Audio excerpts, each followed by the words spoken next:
जय हिंद। आज हम लोग संथाल जनजाति से संबंधित जानकारी प्राप्त करने के साथ साथ कॉन्सेप्ट वाली चीज़ों को भी देखेंगे जो आपके 32 जनजाति के लिए उपयोगी होगा। चूँकि आपको पता है झारखंड में 32 प्रकार की जनजातियां पाई जाती हैं। 32 प्रकार की जनजातियां को अच्छे ढंग से समझने के लिए आपका कॉन्सेप्ट क्लियर होना चाहिए ताकि आप सारे जनजाति से संबंधित व्याख्या लिख सकते हैं। कुछ लोगों का प्रश्न ऐसा था कि क्या जेपीएससी जैसे एग्जाम में प्रश्न बाहर से पूछे जाते हैं, तो आपका हम प्रश्न का जवाब देने के लिए वीडियो के अंत में विगत जेपीएससी जैसे एग्जाम में पूछे गए प्रश्न आपसे हम हल करवाएंगे जो संथाल जनजाति से संबंधित होगा। क्योंकि आप अभी संथाल जनजाति से संबंधित जानकारी प्राप्त कर रहे हैं। संथाल जनजाति से संबंधित जितने भी क्वेश्चन किए गए हैं या पूछे गए हैं वो आप स्वयं हल कर पाएंगे। पहले आप जानकारी प्राप्त करें। संथाल जनजाति के नाम पे ही संथाल परगना का नाम पड़ा। कैसे, आप चीज़ों को समझिएगा। जब अंग्रेज देवघर, दुमका, गोड्डा, पाकुड़, साहेबगंज जैसे क्षेत्रों में जब अंग्रेजों का आगमन हुआ तो अंग्रेजों ने पाए कि इस क्षेत्रों में सबसे अधिक संथाल जनजाति हैं, सबसे अधिक संथाल जनजाति है। अर्थात ये भी आप कह सकते हैं कि संथाल जनजाति का अधिकता है।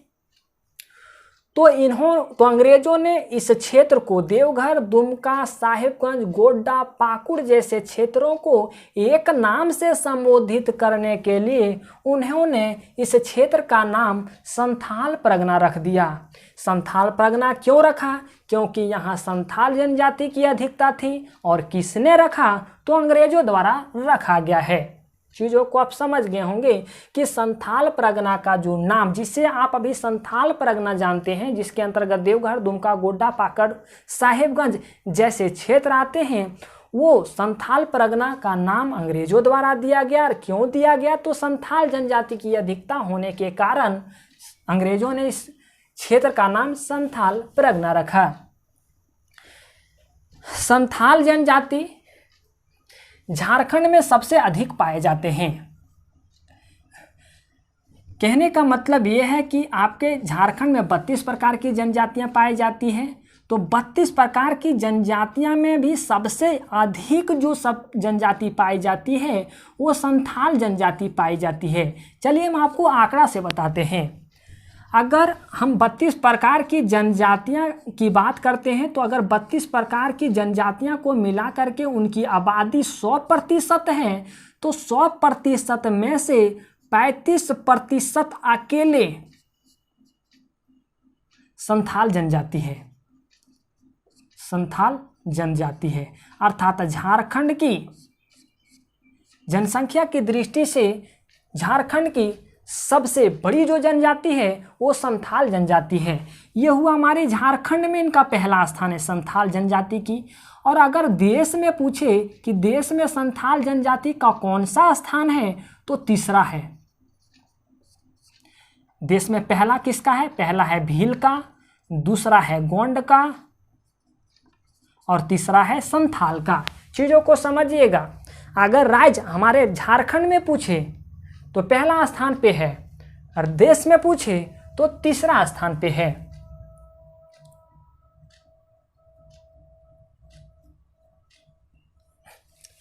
संथाल जनजाति का जो प्रजाति समूह है वो प्रोटो-ऑस्ट्रोलॉयड प्रजाति समूह से संबंधित है। प्रोटो-ऑस्ट्रोलॉयड प्रजाति समूह से ये संबंधित है। पहले आप इस चीज़ों को लिखना चाहें तो आप लिखें। हम आपको बताते हैं कि ये प्रोटो-ऑस्ट्रोलॉयड प्रजाति समूह क्या होता है। सबसे पहले एक लिनेयस के द्वारा प्रजाति को वर्गीकरण करने का प्रयास किए। इन्होंने 18वीं सदी में प्रजाति को 4 भागों में वर्गीकरण किए। एशिया पहला था एशियाटिक पिल्ली प्रजाति,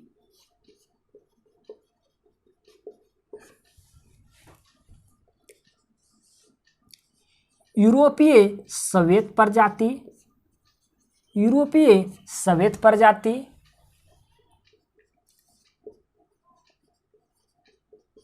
अमेरिकन लाल प्रजाति,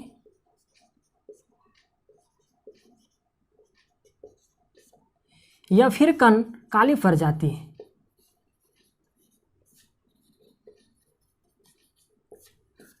इन्होंने सबसे पहले प्रजाति को वर्गीकरण करने की कोशिश की है, लेकिन ये सक्सेसफुल नहीं रहे। हालांकि यहाँ जिस तरह से ये प्रजाति का वर्गीकरण किए, इसे साफ साफ पता चलता है कि रंग के आधार पे ही प्रजाति का वर्गीकरण इन्होंने कर दिए। पीली प्रजाति, लाल प्रजाति, श्वेत प्रजाति, आपके काली प्रजाति, अफ्रीकन काली प्रजाति, इन्होंने रंग के आधार पे प्रजाति का वर्गीकरण कर दिए, इसलिए ये इस क्षेत्र में सक्सेसफुल नहीं रहे। हालांकि सबसे पहले इन्होंने इस क्षेत्र में काम तो किया, लेकिन ये सक्सेसफुल इस क्षेत्र में नहीं रहे। इसके बाद आते हैं टेलर। टेलर ने इस क्षेत्र में अच्छा काम किए। आपने यहाँ देखा कि लिनेयस के द्वारा प्रजाति को रंग के आधार पर ही वर्गीकृत किया गया। किन्हीं को इन्होंने लाल प्रजाति कहा, तो किन्हीं को श्वेत प्रजाति, काली प्रजाति, पीली प्रजाति कहा।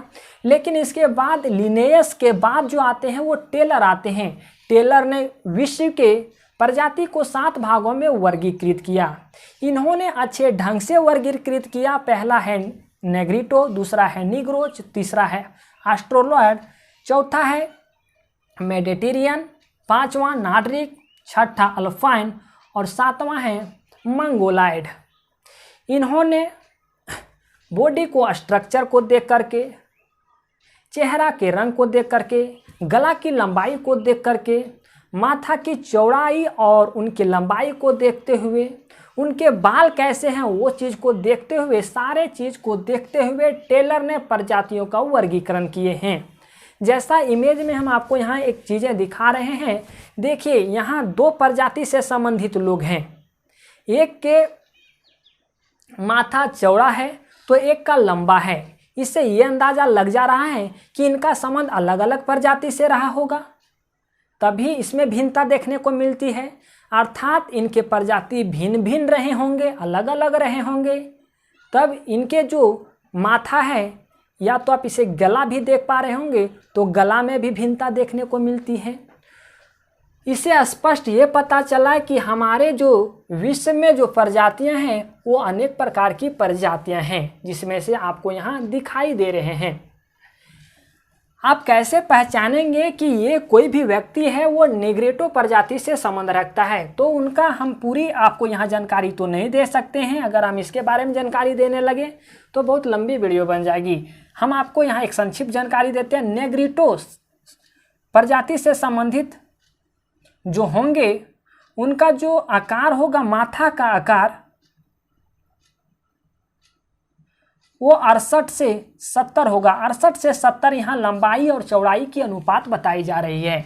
निग्रो से जिनका होगा संबंध, उनका होगा 70 से 72 माथा की लंबाई और चौड़ाई। ऑस्ट्रोलॉयड से जिनका संबंध होगा वो होंगे 72 से 74। जिनका मेडिटेरियन से होगा वो होगा 74 से 76। जिनका नार्डिक से होगा उनका होगा 78 से 82। अल्पाइन से जिनका संबंध होगा वो होगा 82 से 85। और जिसका मंगोलाइड का होगा, उनका जिनका संबंध मंगोलाइड प्रजाति से होगा, उनके सिर की जो लंबाई और चौड़ाई होगी वो होगी 85 से 90। ठीक है, आप इस आधार पे आप समझ सकते हैं और जांच भी कर सकते हैं। चीज़ों को देख कर के पता लगा सकते हैं कि कौन प्रजाति से उनका संबंध है। हालांकि हमारे झारखंड में जो 32 प्रकार की जनजातियां पाई जाती हैं, उनका अधिकांश जो संबंध रहा है वो ऑस्ट्रोलॉयड प्रजाति से संबंध रहा है। इनके बारे में हम आपको विशेषता बता देते हैं। इनके बाल घुंघराले होते हैं। इनके जो चेहरे होते हैं वो कत्था होते चमकदार ही हैं, लेकिन कत्था प्रकार के होते हैं। इनके कद जो होते हैं वो मिडिल होते हैं, मध्यम होते हैं। इनके होठ मोटे होते हैं। तो ये सारे जो लक्षण हैं हमारे झारखंड की जनजातियां में हैं। हम आपको क्या बता रहे थे कि संथाल जनजाति का जो संबंध है वो प्रोटो ऑस्ट्रोलैड प्रजाति से संबंधित है। प्रोटो ऑस्ट्रोलैड प्रजाति से संबंधित है, इसका मतलब ये हुआ कि उनके जो सिर का जो आकार होगा, लंबाई और चौड़ाई के अनुपात की बात करें तो 75 से 74 होगा। और हम आपको विशेषता बता दिए, उनके कद मध्यम होंगे, होठ मोटे होंगे, उनके जो शरीर होगा वो कत्था होगा, चमकदार तो जरूर होगा लेकिन कत्था होगा, बाल घुंघराले होंगे। ये सारे उनके लक्षण होते हैं जो हमारे झारखंड में जो जनजाति पाए जाते हैं। अब हम लोग भाषा की बात करते हैं। भाषा की बात करते हैं तो भाषा को हमारे भारत में भाषा को 5 भागों में बांटा गया है। एक होता है यूरोपीय, द्राविड़। देखिए यूरोपीय चीज़ों को समझने के लिए थोड़ा आप इस चीज़ को समझिए।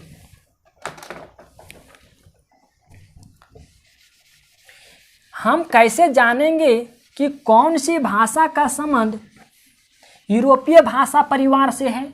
ये जो आपको भाषा दिखाई दे रहे हैं ये है यूरोपीय भाषा परिवार, द्राविड़ भाषा परिवार, ऑस्ट्रिक भाषा परिवार, चीनी तिब्बती भाषा परिवार और अंडमानी भाषा परिवार। तो ये यूरोपीय भाषा परिवार के अंतर्गत आपके आते हैं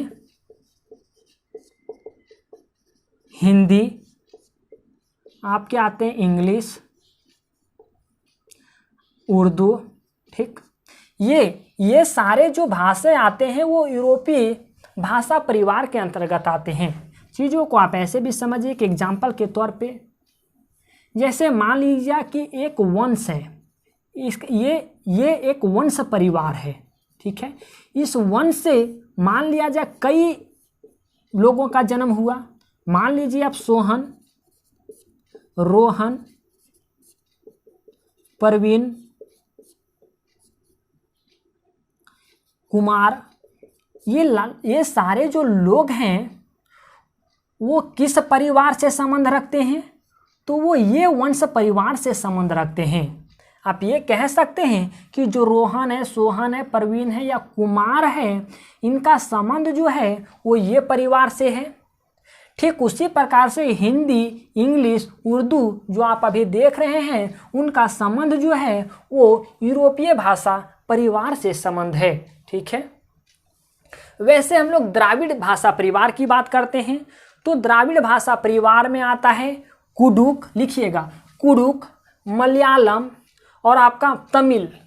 ये जो भाषा है वो द्राविड़ परिवार की भाषा है। ये भाषा अगर आपको मिलेगा तो आप समझ जाइएगा कुडुक, मलयालम और आपके जो आते हैं कुडुक, मलयालम और जो तमिल आएंगे वो आपके द्राविड़ भाषा परिवार से आएंगे। द्राविड़ परिवार भाषा में सबसे बड़ा जो परिवार है वो तमिल है। वही ऑस्ट्रिक परिवार भाषा में संथाली, मुंडारी, हो, ये सारे जो भाषा आते हैं वो ऑस्ट्रिक भाषा परिवार के अंतर्गत आते हैं। तो अब समझ गए, मान लिया जाए एक वंश है, इस वंश के अंतर्गत कई इनके बेटे आते हैं। तो अब संथाल की जो भाषा है वो है संथाली, और उस संथाली का संबंध किस परिवार भाषा से है? तो ऑस्ट्रिक भाषा परिवार से है। ऑस्ट्रिक भाषा परिवार के अंतर्गत संथाली, मुंडारी, हो, ये सारे जो भाषा आते हैं वो ऑस्ट्रिक परिवार भाषा से संबंधित रखते हैं। चीनी तिब्बती परिवार भाषा है और अंडमानी परिवार भाषा है, इसके बारे में आपको यहाँ भी नहीं पढ़ना है। मूल रूप से हमको ये बताना था कि द्राविड़ भाषा से संबंधित कुछ ऐसे हमारे झारखंड के जनजाति हैं जिनका भाषा द्राविड़ परिवार से संबंधित है, कुछ का ऑस्ट्रिक भाषा परिवार से संबंधित है। तो ऑस्ट्रिक भाषा परिवार से संबंध रखने वाले भाषा का हम नाम बता दिए और द्राविड़ परिवार से संबंध रखने वाले भाषा का नाम बता दिए। आप इसे एक वंश समझें और वंश के कई बेटे होते हैं, जैसा मैंने आपको एग्जाम्पल से यहाँ दिखाया है, समझिए। उसी तरह से संथाली, मुंडारी, हो भाषा ऑस्ट्रिक परिवार भाषा की एक बेटा ही है। संथाली के जो संस्थापक है उनका नाम है लुंगू बुरु, ठीक है। इनकी जो भाषा है, संथाली की जो भाषा है वो है, संथाल की जो भाषा है वो है संथाली।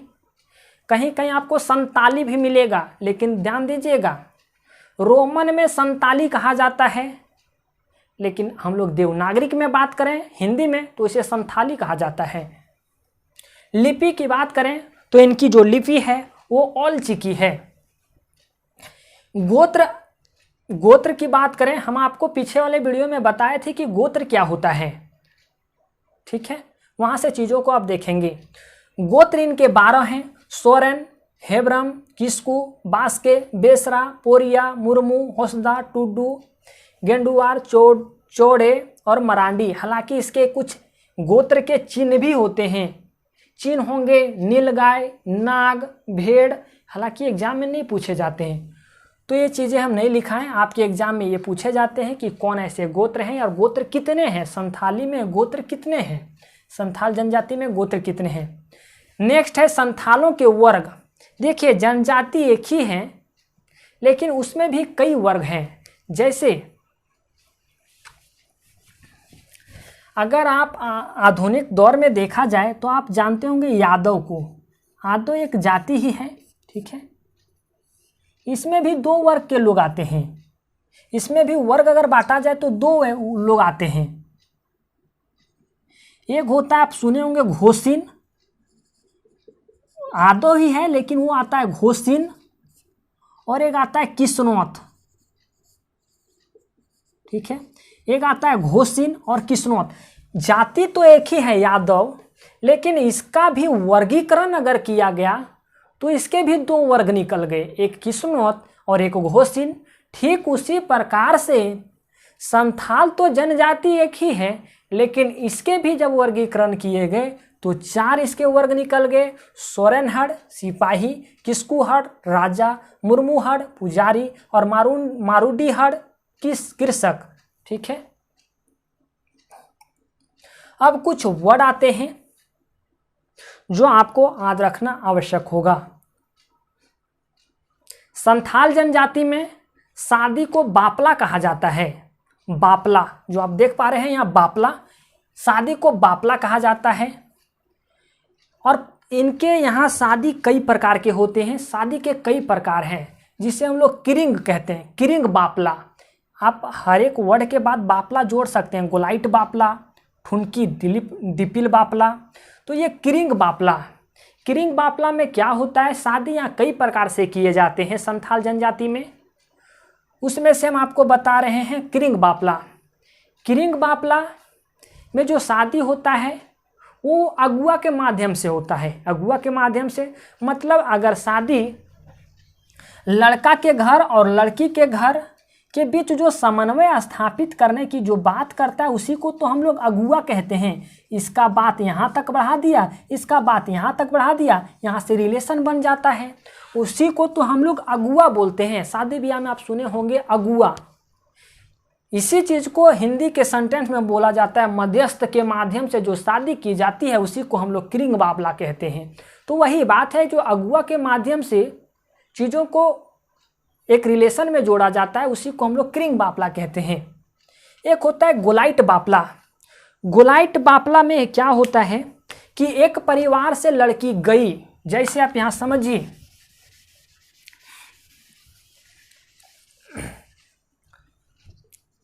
इसे हम लोग यहाँ ए मानते हैं और बी मानते हैं। ये परिवार की कोई लड़की है, वो बी परिवार की लड़का से शादी कर लिया, तो फिर बी परिवार की लड़की ए परिवार की लड़का से शादी करेगा। मतलब यहाँ से अगर लड़की एक यहाँ गई तो फिर यहाँ से भी एक लड़की यहाँ आएगी।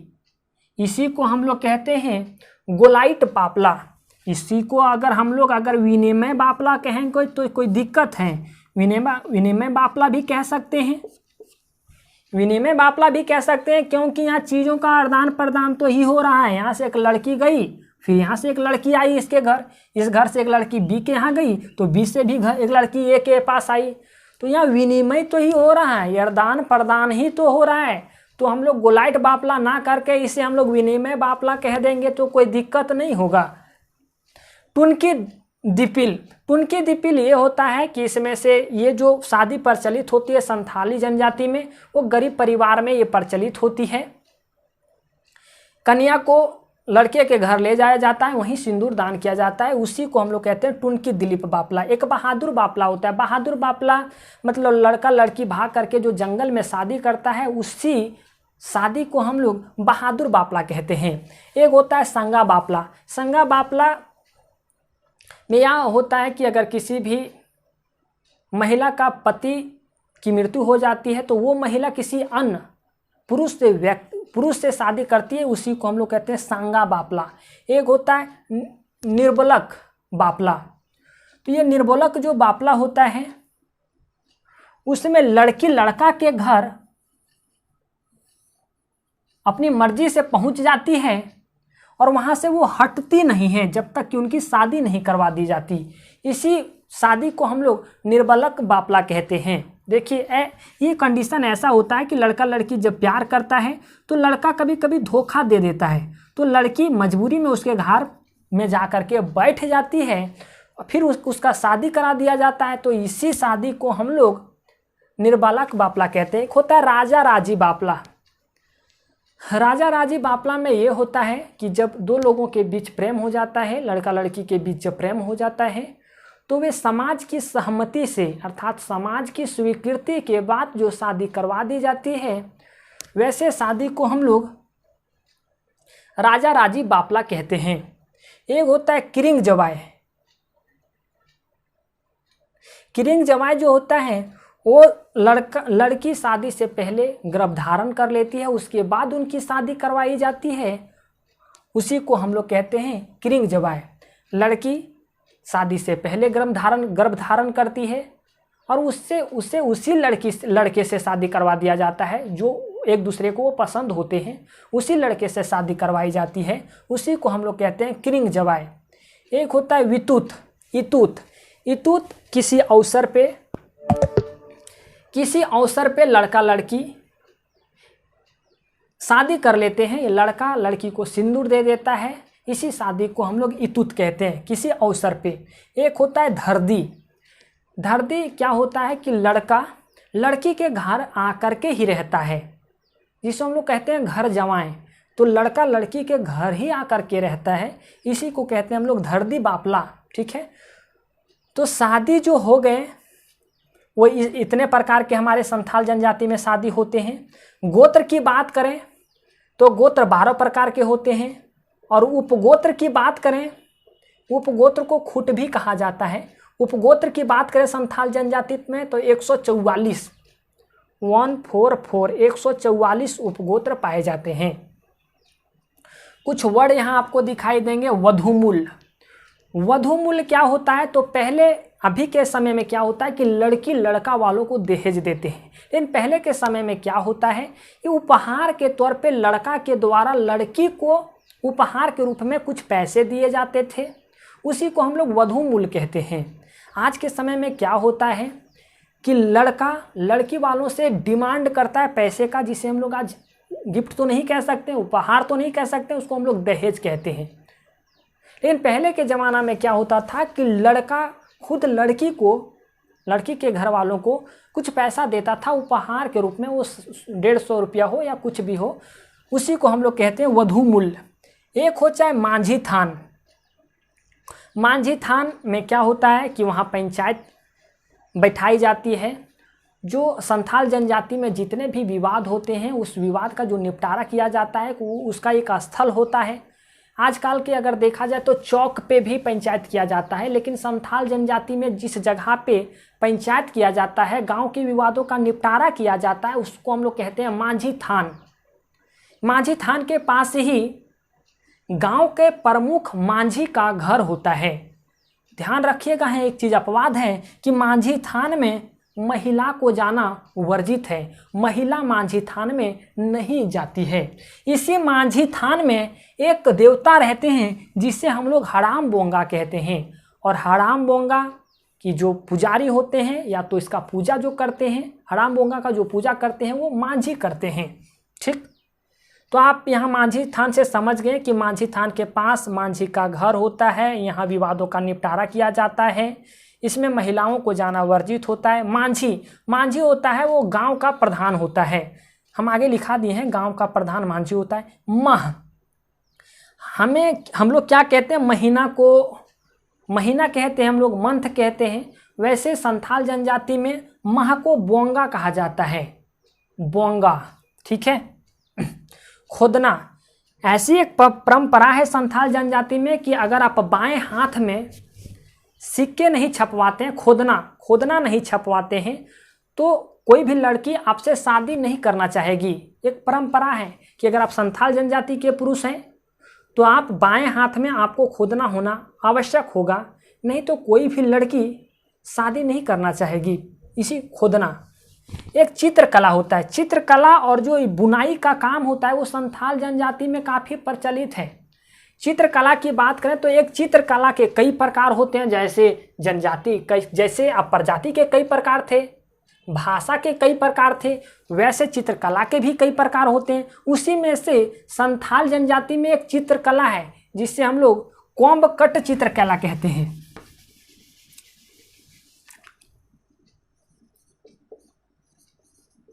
कोम्ब कट चित्रकला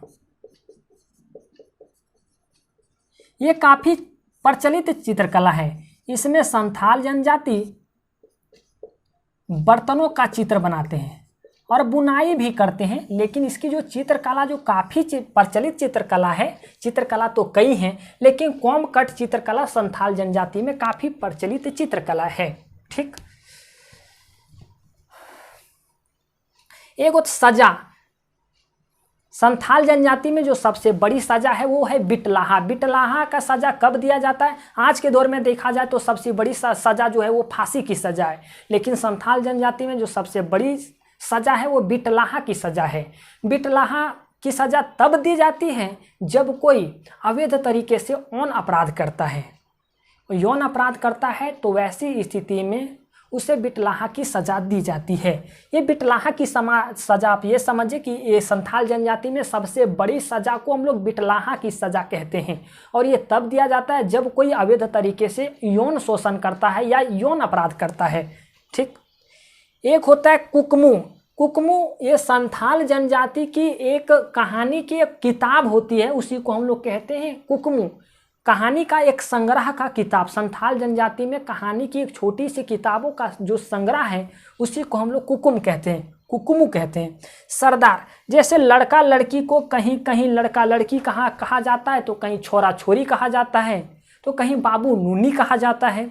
वैसे संथाल जनजाति में अगर देखा जाए तो लड़का लड़की को सरदार कहा जाता है। ठीक, संथाल परगना में जहाँ संथाल जनजाति लोग रहते हैं उसे हम लोग दामिनी ये कोह के नाम से जानते हैं। संथाल जनजाति में जिस क्षेत्र पे संथाल जनजाति लोग रहते हैं उस क्षेत्र को दामिनी ये कोह कहा जाता है। अब समझिए ये युवा गिरह, युवा गिरह को हम लोग घोटुल कहते हैं। युवा गिरह क्या होता है आप ये समझिए, जहाँ युवा एवं युवतियाँ शिक्षा प्रदान करने के लिए जाती है। आजकल के दौर में देखा जाए तो जहाँ युवा एवं युवतियाँ, लड़का एवं लड़कियां जहाँ शिक्षा प्राप्त करने के लिए जाती है उसे हम लोग स्कूल कहते हैं, कॉलेज कहते हैं, विश्वविद्यालय कहते हैं। लेकिन उस समय जहाँ लड़का और लड़कियां, संथाल जनजाति में जहाँ लड़कियां और लड़का शिक्षा प्राप्त करने के लिए जाते हैं उसे हम लोग युवा गिरह कहते हैं, ताकि उनकी वो मानसिक रूप से अच्छे ढंग से हो पाए, राजनीतिक उन्हें ज्ञान मिल पाए और वे अपने जीवन में कुछ सार्थक साबित कर पाएँ, अच्छे व्यक्ति बन पाएँ। इसके लिए नहीं उन्हें शिक्षा दी जाती है, तो वो शिक्षा जहाँ देते हैं उसे हम लोग युवा गिरह कहते हैं। ठीक है, और संथाल जनजाति में इसी युवा गिरह को घोटुल कहा जाता है। विवाह को बापला कहा जाता है, मैं आपको कई बार बताएं। वधूमूल को पौन कहा जाता है, जो लड़का के द्वारा लड़की को कुछ उपहार के रूप में पैसे दिए जाते हैं उससे हम लोग वधूमूल कहते हैं, लेकिन संथाल जनजाति में उसे पौन कहा जाता है। गांव को आतो कहा जाता है, संथाल जनजाति में गांव को आतो कहा जाता है। हम लोग गांव को क्या कहते हैं, ग्राम भी कहते हैं, लेकिन संथाल जनजाति में गांव को आतो कहा जाता है। ग्राम प्रधान को मांझी कहा जाता है, जो सारे विवादों का निपटारा करता है। उप ग्राम प्रधान को, अगर ग्राम प्रधान नहीं है, जैसे मुखिया गांव का नहीं तो उप मुखिया संभालता है। हमारे संविधान में ये निहित है कि अगर मुखिया किसी कारणवश नहीं रहे या तो उनकी मृत्यु हो जाए तो उप मुखिया 6 महीना तक मुखिया के कार्यभार को संभाल सकता है। उप मुखिया रहेगा तब ना संभालेगा। तो वैसे ठीक है, वैसे मांझी का काम जो संभालेंगे वो उप ग्राम प्रधान संभालेंगे। ग्राम प्रधान के जो होते हैं वो मांझी होते हैं, और उप ग्राम प्रधान जो होते हैं वो प्रमाणिक या प्राणिक जो भी कहें ये होते हैं। मुखिया अगर ना हो, अर्थात मांझी अगर ना हो तो उसके कार्य को परमाणिक या प्राणिक संभालते हैं। मांझी का जो सहायक होता है वो जोग मांझी होता है। देखिए आप यहाँ मांझी के सहायक परमाणिक भी हो और आपके जोग मांझी भी हैं, ठीक है, दो दो उनके सहायक हो गए। लेकिन जोग मांझी का यहाँ कार्य ये होता है, अगर ये मांझी वगैरह सब अपने पद पे हैं तो इनका कार्य ये होता है कि अगर कोई अवैध तरीके से कोई काम किया जा रहा है गांवों में तो उनका रोकना, या जो विवाह में कुछ ऐसे संकट आ जाती है, विपत्ति आ जाती है, कोई विवाद आ जाते हैं तो उसका निपटारा करना, ठीक है। जोग मांझी का कार्य हम आपको बता दिए कि अवैध तरीके से कोई छेड़खानी भी हमारे समाज में होती है उसका निपटारा ये करते हैं, उसका देखरेख ये करते हैं, और विवाद हो जाती है शादी ब्याह में उनका निपटारा कहते हैं। गांव के जो संदेशवाहक होते हैं वो गुड़ैत होते हैं, जिसे हम लोग गुड़ाइत कहते हैं। ये क्या है समस्या गांवों में, वो सीधा मांझी को बताते हैं, और मांझी क्या कहना चाह रहे हैं ग्रामवासियों को, ये सारा संदेश जो पहुंचाते हैं वो गुड़ाइत पहुंचाते हैं। मतलब संदेशों का आदान प्रदान गांववासियों के साथ और मांझी के साथ करने का काम करते हैं। मांझी कुछ बोलते हैं तो ये पूरे गांव में बता देते हैं, गांव वालों की कुछ समस्या होती है तो मांझी को बता देते हैं। जैसे आजकल भी होता है गुड़ाइत लोग ना, अगर गांव में देखा जाए तो हल अगर किसी की चोरी हो जाती है तो गुड़ाइत पूरे गांव में ही हल्ला कर देता है कि इसका हल चोरी हो गया है। तो वे संदेशवाहक का ही तो काम करते हैं, पूरे लोगों को बता देते हैं। यही चीजें हैं।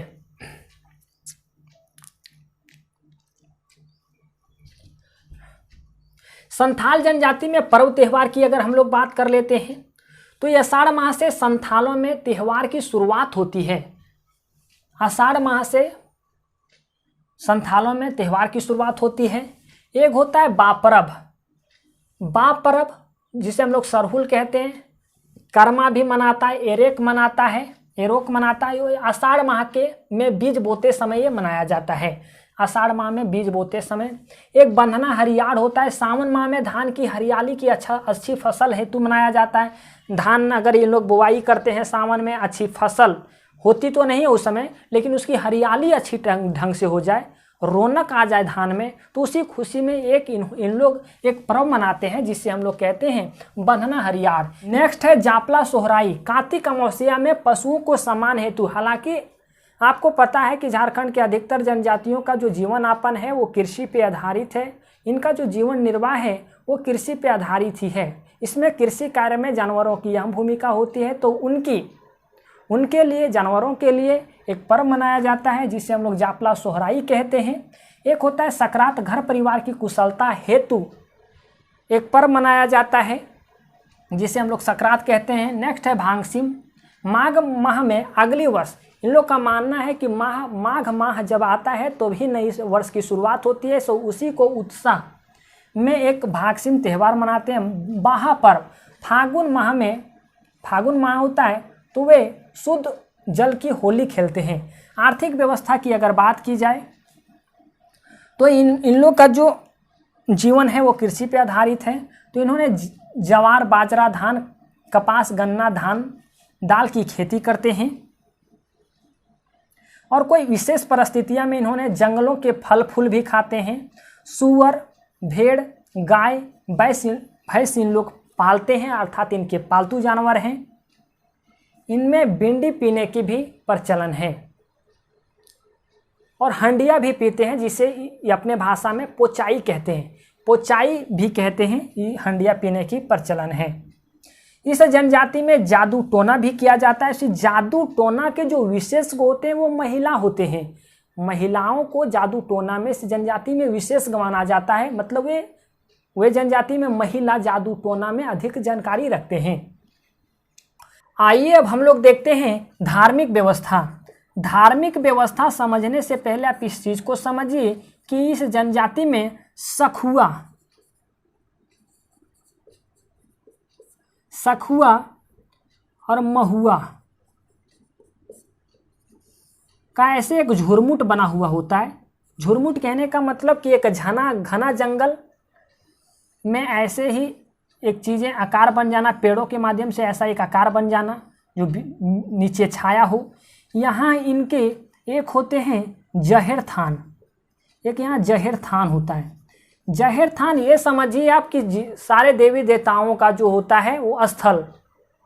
जैसे आप कोई मंदिर जाते हैं तो उस मंदिर के अंदर कई देवी देवता रहते हैं, उसे दूर से आप क्या क्या मानते हैं कि मंदिर है, मंदिर के अंदर देवी देवता रहते हैं। तो देवी देवता किसके अंदर रहते हैं? तो देवी देवता मंदिर के अंदर रहते हैं, अर्थात देवी देवता को जो स्थल हुआ वो मंदिर हुआ।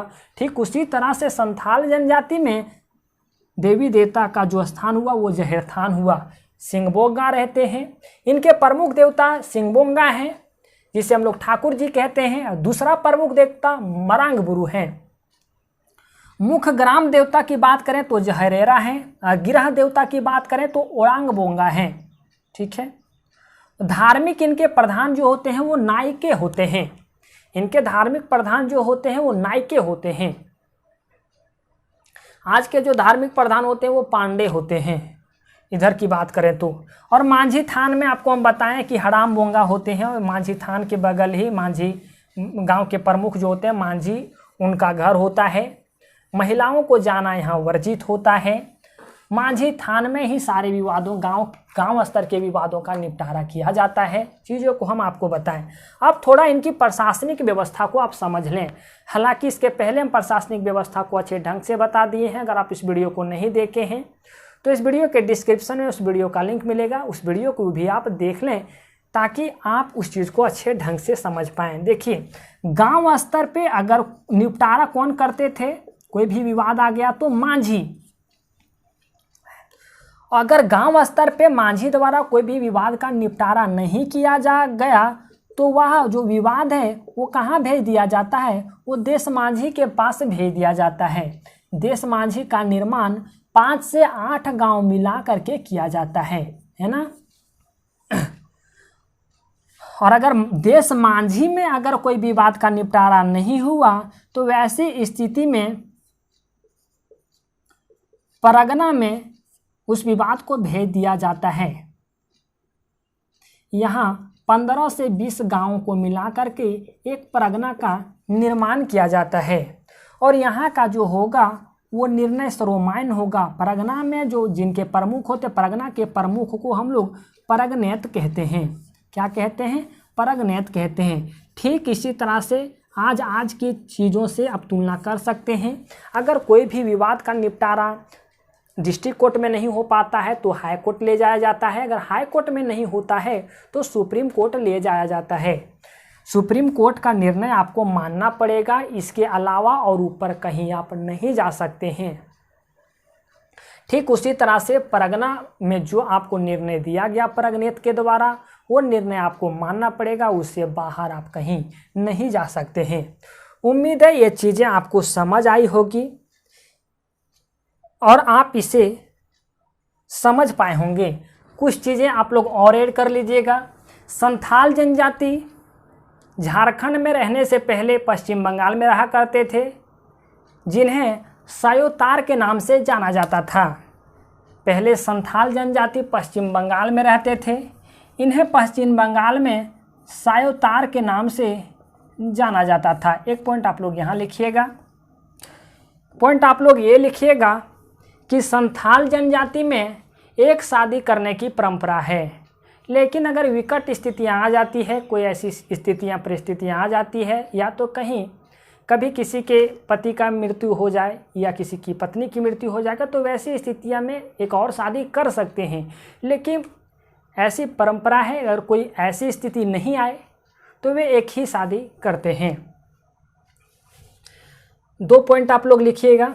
तीसरा पॉइंट आप लोग ये लिखिएगा, हम आपको बताएं कि इनका जो बहुलता है, अर्थात सबसे अधिक संथाल जनजाति संथाल परगना जैसे क्षेत्रों में पाए जाते हैं। देवघर, दुमका, पाकुड़, गोड्डा, साहेबगंज जैसे क्षेत्रों में पाए जाते हैं। लेकिन कहीं कहीं ये छिटपुट अगर देखा जाए तो कहीं कहीं ये जैसे पूर्वी सिंहभूम, पश्चिमी सिंहभूम, कोडरमा, बोकारो, धनबाद जैसे जिलों में भी ये पाए जाते हैं। हम आपको बताएं धार्मिक प्रधान के बारे में कि ये नायके होते हैं। धार्मिक प्रधान ये जो आपके भूत पिशाच भी होते हैं ना, उनका भी ये निपटारा करते हैं, उनके समस्या का भी ये समाधान करते हैं, जो अभी भूत प्रेत वगैरह जो जिसको डरा देता है। नेक्स्ट पॉइंट आप लोग लिखिएगा कि जो संथाली भाषा है उसे संविधान में 52वें संविधान संशोधन के तहत 2003 में 8वीं अनुसूची में जोड़ा गया। अगर आपको याद हो, अगर आप संविधान पढ़े होंगे तो 21वें संविधान संशोधन के तहत सिंधी भाषा को 1967 ईस्वी में 8वीं अनुसूची में जोड़ा गया था। फिर 71वें संविधान संशोधन किया गया था, उस समय नेपाली, मणिपुरी, कोंकणी को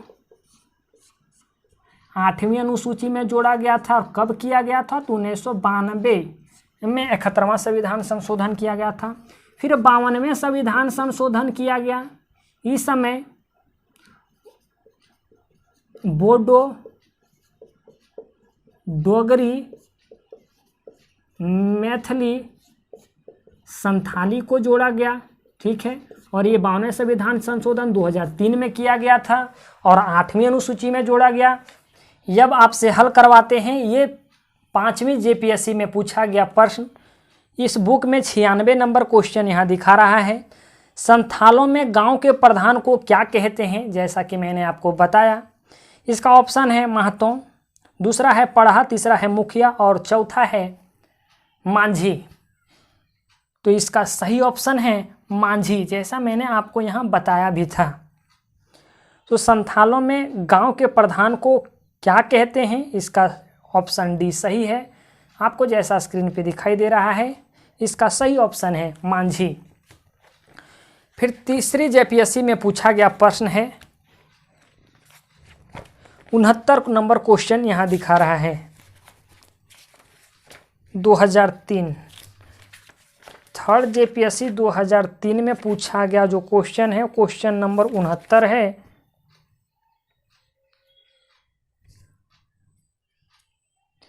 झारखंड में कुल 32 आदिवासी समुदाय हैं, इनमें से अधिकांश जनजातियों का स्रोत है। पहला ऑप्शन है प्रोटो एस्ट्रोलॉयड, दूसरा है आस्ट्रिक, तीसरा है निग्रो और चौथा है मंगोलाइड। तो इसका सही ऑप्शन है प्रोटो एस्ट्रोलॉयड। मैंने आपको अच्छे ढंग से प्रजातियां के बारे में बता दिया है और मैंने आपको वहाँ ये भी बताया कि झारखंड के जो अधिकांश जनजाति हैं वो प्रोटो एस्ट्रोलॉयड प्रजाति से संबंधित हैं। इनका संबंध प्रोटो एस्ट्रोलॉयड प्रजाति समुदाय से है। इसके बारे में मैंने आपको कुछ विशेष बातें भी बताई है। तो ऐसे ऐसे आपके जेपीएससी जैसे एग्जाम में यहाँ से प्रश्न पूछे जाते हैं। उम्मीद है आप इस प्रश्न को आप जरूर हल कर पाए होंगे, अगर आप इससे रिलेटेड सारी जानकारी प्राप्त किए होंगे। चलिए दोस्तों, मिलते हैं एक नए वीडियो में एक नए टॉपिक के साथ। धन्यवाद।